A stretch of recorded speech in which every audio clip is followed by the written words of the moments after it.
Čestitali ste Petru verjetno že? Ja, seveda, to takoj, ko pristane, je treba čestitati. Kaj nervoza je res tako velika, si niste upali predvsem navijati? Šotor je bil poln.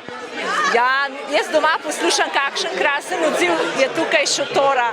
Samo doma mi raj navijamo zato, ker je drugačen vzdušje, lahko po svoje navijamo z otroki. Ste nas slišali, že po prvi seriji je nekako tu v zraku bila kolajna? Ne, s kolajno se sploh nismo obremenjevali, glavno, da Peter naredi dober skok, ne skok za rezultat, ampak tako kot zna. Peter Prevc, povejte, nasmeh na obrazu Petra. Pravi, da se bo zasmeh.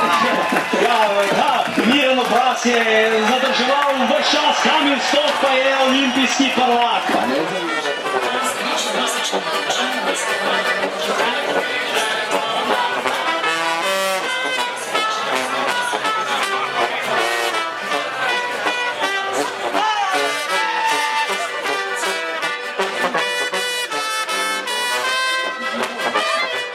Bron danes je verjetno enakovreden zlati medalji. Ja, jaz mislim, da smo večkrat zadovoljni. Tudi Peter mislim, da se je izkazal takrat se je mislil in mislim, da je bravo, mu zaplaskam, bravo.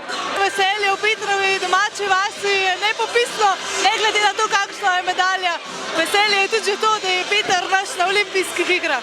Peter je na prvem mestu. Zdaj pa čakamo na tekmece. Je še 3 na vrhu. Naprej stran. Ljudje, vse odvisno, kaj bi naredili z drugih. Peter je svoje naredil. Za nas je ta kolajna zlata, bistvena kolajna je to. Pero se je boril, mi smo šotor tukaj v Dolenj vas, navijači, mi smo dihali z njemu in svaka čast Perotu za to, kar je dosegel, res, fenomenalno. Zdaj, po prvi seriji je že nekako kazalo, da bi mu danes spet lahko uspelo. Tako je, po prvi seriji naredil tisto svoje, kar je treba, v drugi seriji pa dokazal, kakšnega testa je, tako da kolajna je tu. Ko pride domov, ga verjetno čaka kak veličasten sprejem, ne? So že kakšni plani? Veliko ne smem povedati, po moje, da me navdo za uradnik, ampak samo mu prištimamo zmeraj in tudi letos mu bomo.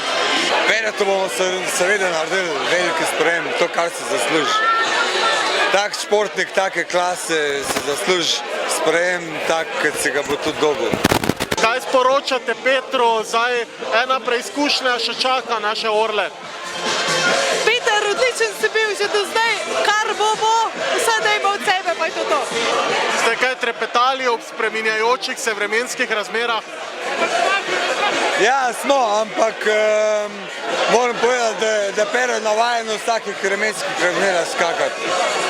Pero je šampion, takega koga, kad je Pero zna skočiti, ker ima veter v hrbet ali pa veter v zgonc, tako da verjeli smo Perota in to je dokazal zdaj s tem drugim skokom. Da ni izkoristil tale skok, bilo pozna Robert Peteti, kako daleč tokrat, ja, v bližini 100.